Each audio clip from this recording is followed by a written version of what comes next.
What's going on, y'all? Welcome back to another episode of Knowing is Knowing. I'm your host, Rashad Young, and as always, I appreciate you guys tuning in to a brand new episode. As we wrap up the new year, I wanted to honor all the guests that have joined, and I have a couple episodes I feel like you guys will appreciate. This next guest, Amber Isenberg, who is a mindset coach. And if anybody like me, when you go into the new year, you want to try to find new ways to get your mindset to be better. Amber does an amazing job of not only telling her story, but also just answering some of the questions of what it means to become better in the mind. So if this episode's for you, if you like to learn about mindset and all that stuff, Amber's your person. Her information will be in the episode description. As always, thank you again for joining another episode of Knowing is Knowing. Hope you guys have an amazing new year. God bless. All right, perfect. Well, Amber, thank you so much for joining today's episode. I'm super excited to connect with you in chat. I like to say that a lot of these conversations for me is one to get a chance to know the person, but also to humanize the experience of who somebody is. I think it's very easy to see people based off of their careers and what they do, but there's always so much more to that. And so, my first question I like to ask all my guests is, "Who are you to the world?" Oh, I love that Your own question. introduction. Yeah. No, and I also like the word you used, the first thing you said was looking forward to connect. And that's such a strong piece of who I am. I think my top value every time I break it down is connection. Connection is like the core of what I believe I'm here for, really. Yeah.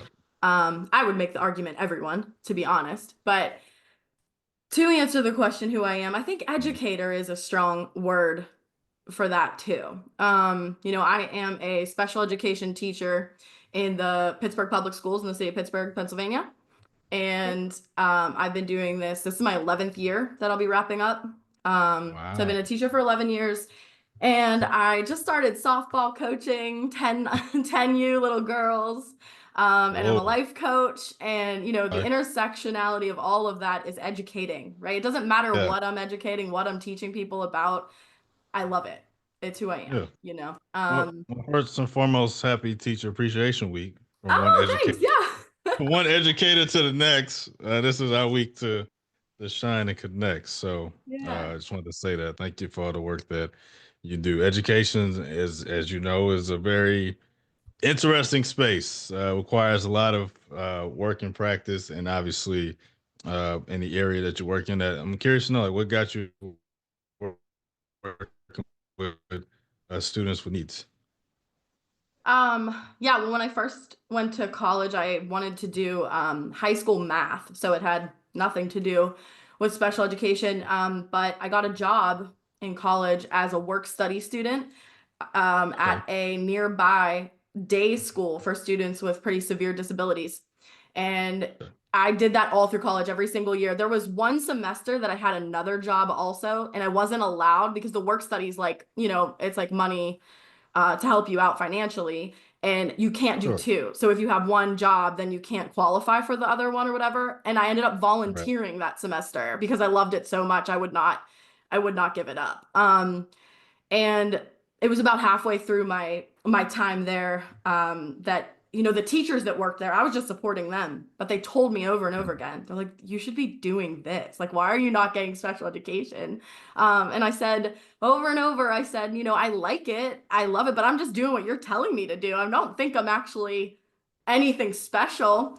And then over the years, though, I saw that it really did click for me in a way that it didn't click for everybody. And back to that point of connection, connecting with kids with really high needs, it's hard. It's not something everyone can do. And so when you find out it's something you can do, there's a value in that, not just for yourself, but for them, big time for them, Yeah. right? So it just hit a point. I think it was my the end of my sophomore year in college that I switched gears and dove into special education.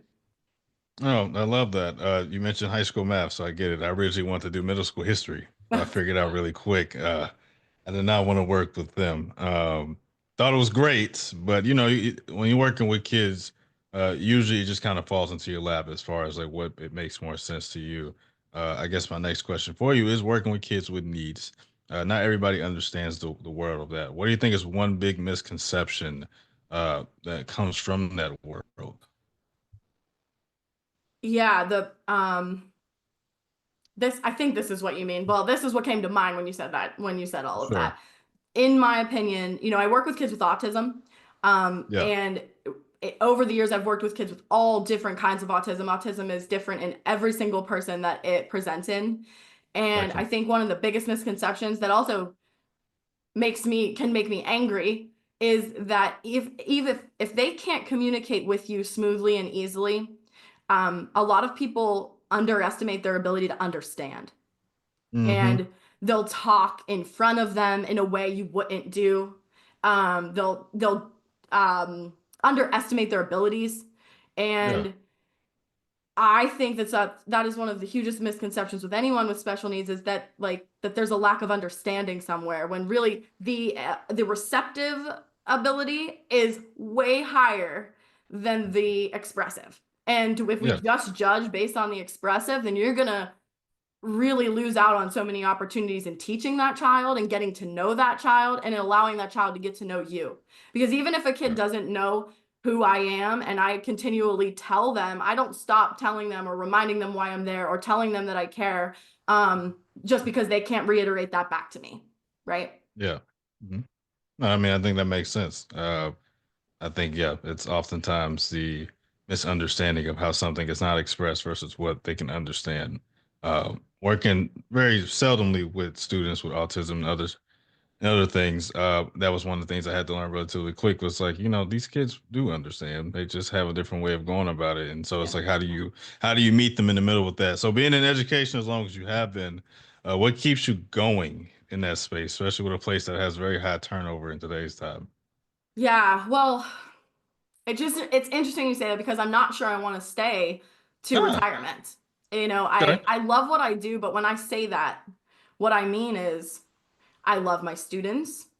I Hmm. love teaching them. Like I love actually the act of teaching and educating and watching Yeah. kids understand things and connecting with them. I personally feel though, and I think a lot of educators would agree with me, that unfortunately, I don't even think that's 50% of the job. No. There's so Not at many all. other things Not at that all. take my time, and I don't feel like my personal, my well-being is prioritized, or almost like I'm not allowed to prioritize my own well-being. I Right. fight Mhm. against that really hard. So Yeah. the system, I have a lot of issues with the system, but the teaching, the being there for my students, the actual act of educating, I love, and that's why I show up. That's why I still show up. Yeah. No, that makes sense. I mean, that was one of the reasons I stopped teaching. It was the systematic standpoint. I taught briefly, and I was more like a building stuff at times. I'm not gonna say it's like I did a whole year. I did like 6 months. So I was like K through six, and each day I was a different teacher, regardless of, I mean, if a teacher was out. So I learned really quick. Not for me. And then I did higher ed for a bit, a couple years, and then I did middle school counseling, and now I'm actually back in my high school here in St. Louis, which is a full 360. Never thought I'd be back in my high school, let alone be their high school counselor. So they call me. They don't even call me Mr. Young. They call me Unc. I don't know how I feel about that too. It's like, I just turned 30, and it's like, oh, you Unc now. I don't know how we got to that point. I didn't, I didn't sign the contract, but that's what they called me. So, They and I, decided that's it. yeah, they made a unanimous decision. Some of the seniors are, well, not some, all the seniors are graduating this Aw. weekend. So a little bittersweet for those I definitely connected with. And one of them actually has my number because of the group stuff we had. He's like, Unc, I'm gonna miss you, man. And I was like, you didn't graduate till Sunday, man. We can hold you back. I can hold you back another year if I would like. But uh I wanted to switch into life coaching. I feel like life coaching is getting very popular in today's time. I feel like a lot of people are getting into that space. What got you into becoming or wanting to become a life coach? Well, the first thing was realizing that maybe I didn't want to be a teacher forever. That was not something I thought when I first got into it. And then after being in for 4 or 5 years, I thought, I don't know if this is what I do forever. I like the idea of Yeah. maybe having another career, but I didn't know what that would look like. And Yep. at the same time, I got really obsessed with decluttering. I was reading the Marie Kondo and I was just like into all of that. And I actually was hired by a few people to help them with their homes. And I jokingly referred to myself as someone's life coach. I said, "Oh, I'm basically her life coach." And then I paused for a minute and was like, "All right, I Okay. said that as a joke, but is that a thing?" Yeah, yeah. Thing. So I looked into it, and this was like, this would have been spring of 2019. I actually signed up for an intensive life coaching program at, it's called the Health Coach Institute. And I came out of that 6 months to a year later, certified as a health coach and life coach.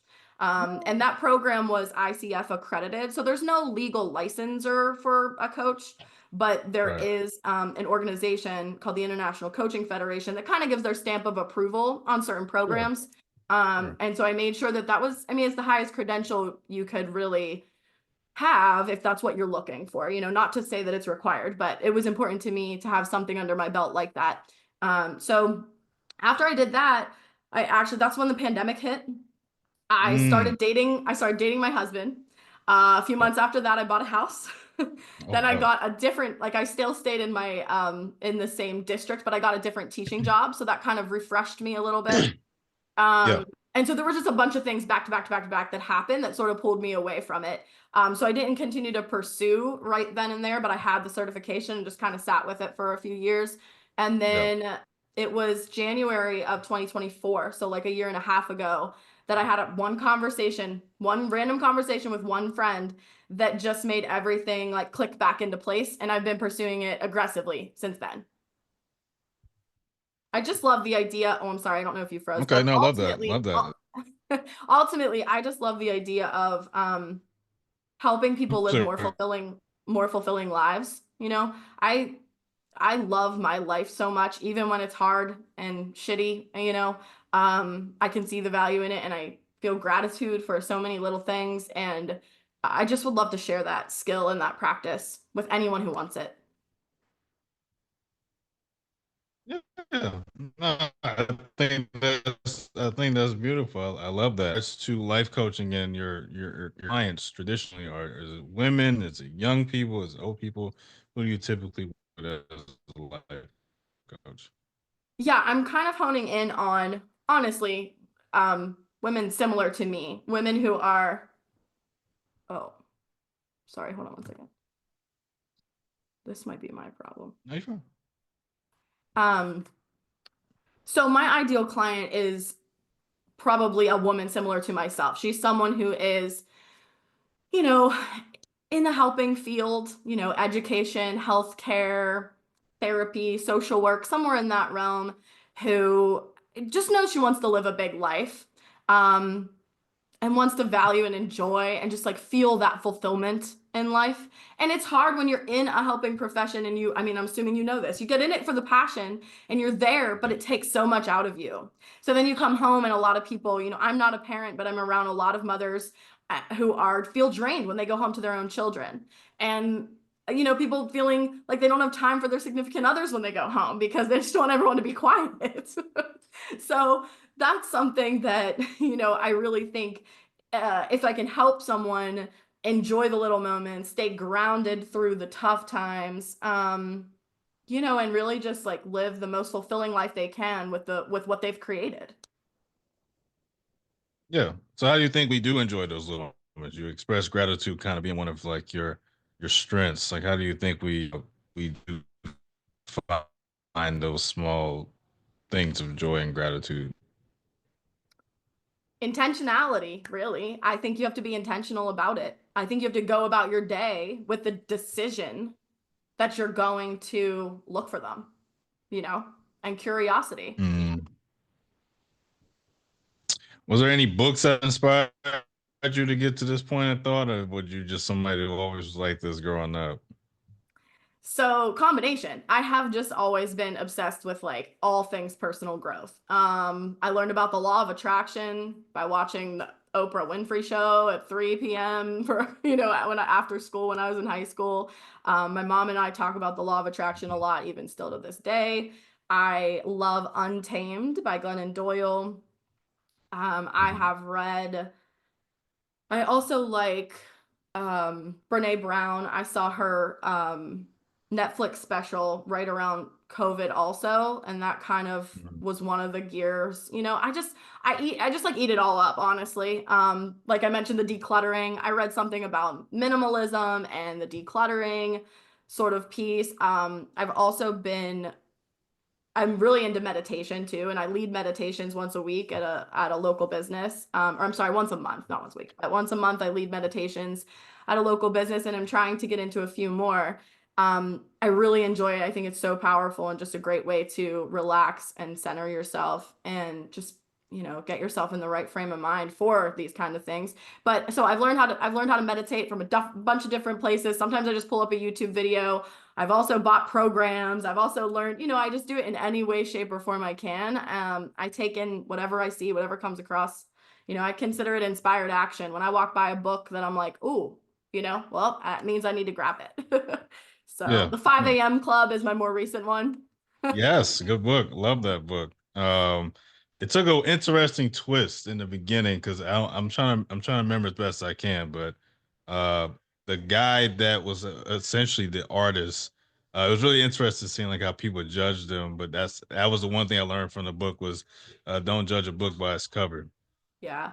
Yeah, it's interesting how I've never read a self-help book like that, where they make it like a story, like a personal growth book usually is just pretty straightforward. But that 5 a.m. Club is interesting because they turn it into this little like story. There's also a romance, and in all of it is interweaving like all these really helpful personal growth experiences. Pretty cool. Yeah, are you part of the 5 a.m. club? Man, I'm trying.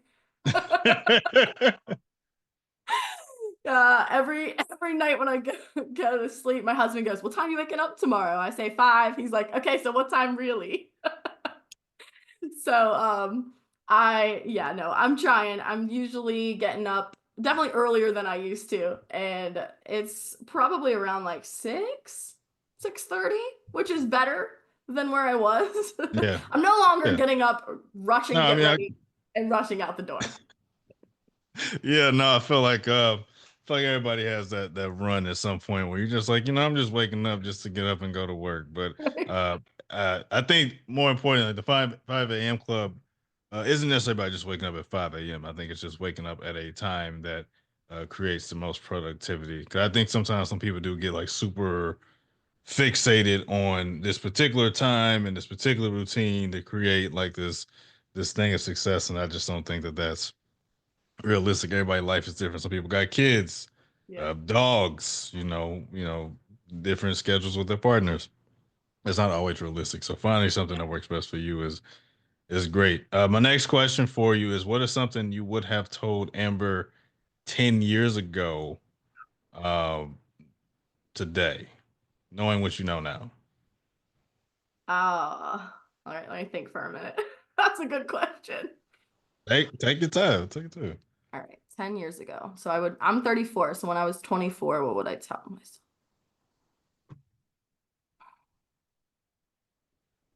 Probably the same advice I need right now. Just trust in the process, right? Whatever that is in whatever stage of life you're in. Um, just trust the journey and the process. Lean in, follow that. I know I mentioned inspired action earlier, like follow that inspired action. Anytime something comes up that you want to say yes to, do it Mm, and it'll work out. yeah, is that it? There's so many things, really, but the other thing that came to mind, which I feel like is a more recent lesson that I've learned, is the that I think I feared judgment most of my Okay. life, right? I've feared the judgment from other people and being made fun of or mocked or laughed at for whatever it was I cared about or was excited about or was pursuing. And what's interesting is when I started paying attention to my own judging nature and stopped judging other people, all of Mm, a sudden I cared a lot less and feared judgment a lot less. So just kind of like turning that inward. And if I could have changed that at 24 instead of 32, that would have been probably would have been had a big impact. yeah. Why do you, if you don't mind me asking, why do you think you had such a fear of judgment? I think it was probably because I was out there judging people, right? Like and I'm not, I wasn't a mean person. I don't want to paint this picture, but Yeah, we yeah, make yeah, these judgments in our heads. It's human nature, really. Like, and I yeah. just realized that when I started to just look at people and say, wow, look at them just live their life. Wow, isn't that cool? Isn't that interesting? Whatever it was, even if I disagreed with it or didn't like it or thought something about it was weird or strange, that's not my life. I'm not living that life. Go for it, right? When I took that mentality on, it like freed me from the fear of other people doing that to me. So I don't really know. I don't really know what it was per Mm, se, but I mean that was not a coincidence. You know what I mean? yeah. If you could paint the picture for your life in the next 10 years, what does it look like? Oof, it's big. It's big. I want a successful coaching business and I want freedom really. My ultimate like vision is freedom. I want time Yeah. freedom. I want financial freedom. I want to know that I can, have an easy morning, like start my day slowly and focus on what I care about, the bulk of my business, in the productive hours in the middle of the day. And then I want to be able to say, I'm done now. And now my attention turns to my family and my friends and the life that I'm living, right? I want to live my life and I want my career and the work that I do to be like the vehicle to getting the life that I want. I don't want it to Of just be all about that, right? course. I like that. I So think freedom's important. Really freedom, big is. things. Travel. I love to travel. I have a goal to get to all 50 states by the time I'm 40 years old. And I only have 7 states to go and 6 years to do it. So I feel pretty good about that. What are the 7 states? I'm assuming Alaska's one. Alaska is one of them, but I have been to Hawaii. So Okay. I Okay. went to Okay. Okay. Hawaii as a teenager, actually, because I have a great aunt who had a timeshare. So I had the privilege of going to Hawaii as a 14-year-old, We love a which timeshare. Shout out to is the why it was like timeshare. the sixth state I'd ever been to was Hawaii. Because we weren't big travelers when I was younger, but I did a cross-country road trip when I was 25 with my younger brother, and that just like ignited this bug. And international travel just seemed a little more, daunting, also financially more Yeah, challenging. So I expensive. just decided I wanted to do the states. So I was like, I'm gonna get to all the states. So I've got Alaska, Montana, North Dakota, Yeah. These um, are kind of accurate already. Yeah. These are like the least visited places. Yeah. Keep Oklahoma, going. and Arkansas. Okay. Okay. And Utah, which I can't believe I haven't been to Utah yet because Surprising. Yeah. I know Surprising. I really Yeah. want to get there, and Vermont. Those are the 7. Okay. So yeah, 5 of the 7 Makes I sense. can understand. Yeah. I've So never heard anybody say I want to go to Montana or North Dakota just for or Vermont, yeah. just because they're trying to travel. But I think that's a good goal though. I think that's cool. Yeah, and That's really cool. my goal is to do an Alaskan cruise with as many family members and friends that I can get on board for my 40th birthday as the last state. So that it's like I hit the last state, celebrate 40, hopefully celebrate a successful life coaching business by then. So I'm just seeing that as a Yeah, as a big milestone for me. an Alaskan cruise at 40. That's Yeah. one shall not judge. That is impressive. That's going into 40 with a bang. Okay. My final question for you is what does it mean to be human to you? Um, all right, when I think of humanness, I think of relationships and feelings. So Mhm. I think I think being human is all about the connections we make and deepening them, right? Like not just having a bunch of friends, but having these like deep conversations with the people you care about, connecting like this. Like this is incredible, by the way. What you're doing here is incredible. And Well, thank you. this is human. This is humanness, right? Amen. And then also feelings. I just think like, it's so easy to get wrapped up in the feelings that suck, when we're feeling sad and we're down or whatever it is, or when we're pissed off and angry about something. It's so easy to think of how bad that is, right? When really it is so much of just an experience Yeah. and the experience of being human. because if we take the spiritual part and separate it, I believe in something greater. I don't really follow an organized religion. I was raised Catholic and then rebelled pretty hard from that, but I am very spiritual, and I talk about the universe and force and life energy, right? I believe that Yeah. all of that is super important in everything we're doing. Yeah. And I think that for the time that we're here on earth and in these bodies, the experience that the soul or the inner knowing or whatever that you want to call that is getting are the feelings and the relationships. Like that's what humanness is, in my opinion, for sure. Oh, I love that. That's a good answer. I like that. This is Thanks. yeah, and I appreciate that. I think like I've told so many other people, the whole point of this really is to connect. And I've been doing this for a couple of years. I would say like back and forth with different variations of this podcast. But I think recently, when I was kind of at the end of, I guess, my desire to do it, I think the one thing that just came back to me was conversation. Like, why? How do I simplify this as best as I can? Um, is to continue doing something you like to do, but also like to meet people. Just again, uh, meeting somebody for the first time from Pittsburgh. That's never crossed my radar. So Yeah. I got family from Philly, so I got a lot of Pennsylvania, obviously, an admiration for. But yeah, I just never like talked to some random person in Pittsburgh. I just talked to somebody from Toronto. I've never been there, so it's just cool to see how social media works. And I think for me is just building something, and if I'm just one of your stops in your journey, I think I did my job. That's all I want, is just to kind of connect those things. I'm not looking for nothing crazy out of it, at least not right now. It's just like just building genuine connections, conversation with people, and that's sometimes to see the look on your face when y'all done. It's just like somebody had a interest in just learning more about you, and also like somebody listening may find some Yeah. inspiration in the story. So no, I really do appreciate it. Where can people find you on social media? Oh, I am on Instagram pretty much exclusively. And my handle is the little things coaching, but with periods in between. So the dot little dot things dot coaching. Okay, and I appreciate that. That will be in the episode description, podcast family, when this comes out. As always, I appreciate you joining. I appreciate those who will be listening, is listening. This has been another episode of Knowing is Knowing. Until next time,